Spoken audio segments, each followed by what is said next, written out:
خلا میں ایک ہنگامی سگنل گونجتا ہے۔ یہ کوئی عام پیغام نہیں ہوتا، بلکہ وہ آخری آواز ہوتی ہے جو کوئی بستی تب بھیجتی ہے جب بچنے کی امید ختم ہونے لگتی ہے۔ یہ سگنل ایک دور دراز بستی سے آ رہا تھا جہاں ایک طاقتور نسل رہتی تھی۔ یہ لوگ اپنی طاقت اور بہادری کے لیے مشہور تھے۔ ان کی نسل کو کمزور سمجھنا آسان نہیں تھا۔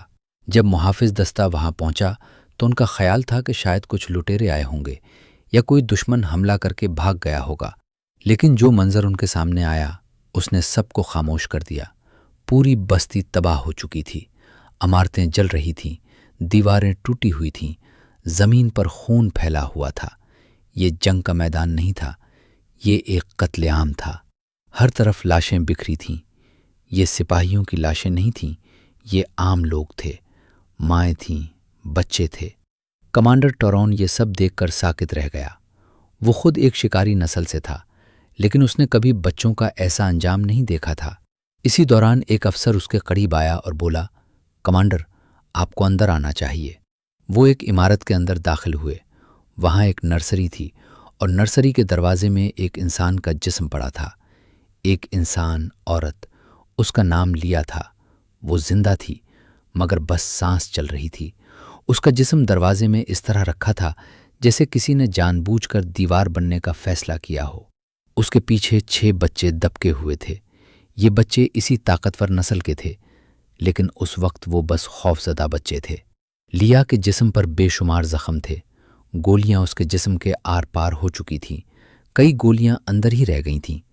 کوئی عام انسان پہلی چند گولیوں میں ہی مر جاتا، لیکن لیا نہیں مری۔ اس نے اپنا جسم اس طرح رکھا کہ ہر گولی اس کے جسم میں لگے اور بچوں تک نہ پہنچے۔ وہ بچے اس سے چمٹے ہوئے تھے۔ وہ ہلے نہیں تھے کیونکہ ان کے لیے وہ انسان ماں بن چکی تھی۔ کمانڈر نے آہستہ سے پوچھا، حملہ آور کہاں ہیں؟ افسر نے جواب دیا، سب مارے جا چکے ہیں، زیادہ تر اسی انسان نے خود مارے۔ یہ سن کر سب حیران رہ گئے، کیونکہ لیا کوئی فوجی نہیں تھا، اس کے پاس کوئی جنگی تربیت نہیں تھی۔ وہ ایک سائنسدان تھا۔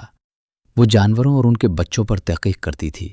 وہ یہی سمجھتی تھی کہ زندگی کی حفاظت سب سے اہم کام ہے۔ جب حملہ ہوا تو اس نے کوئی منصوبہ نہیں بنایا، کوئی حساب نہیں لگایا، بس ایک کام کیا، اپنا جسم آگے کر دیا اور بچوں کو پیچھے کر دیا۔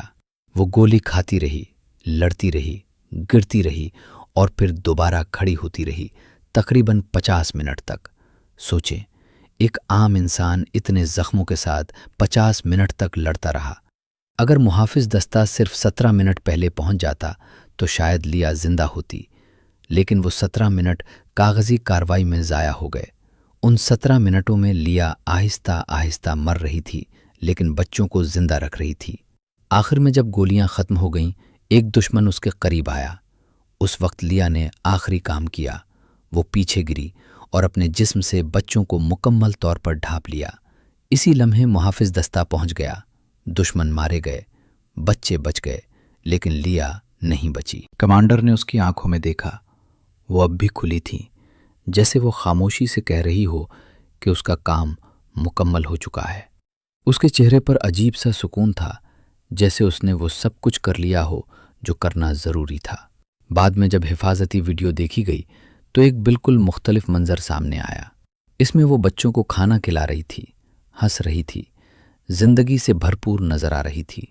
کوئی سوچ بھی نہیں سکتا تھا کہ کچھ ہی لمحوں بعد سب کچھ بدلنے والا ہے۔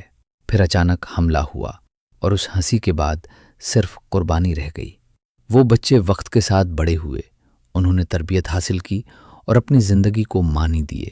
ہر ایک نے اپنے نام کے ساتھ لیا کا نام جوڑا تاکہ وہ قربانی کبھی فراموش نہ ہو۔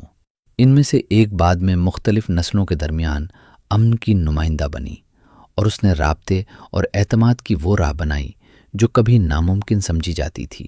کمانڈر ٹورون آج بھی اس انسان کو نہیں بھولا۔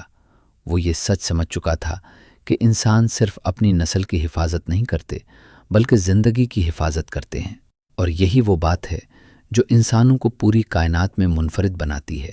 اگر آپ کو انسانوں کی ہمت، قربانی اور طاقت پر مبنی ایسی کہانیاں پسند ہیں تو چینل کو سبسکرائب کریں، ویڈیو کو لائک کریں اور کمنٹس میں ضرور بتائیں کہ کیا آپ کے خیال میں لیا نے جو کیا وہ کوئی اور بھی کر سکتا تھا۔ ایسی مزید طاقتور کہانیوں کے لیے ایکوز آف مینکائنڈ کے ساتھ جڑے رہیں۔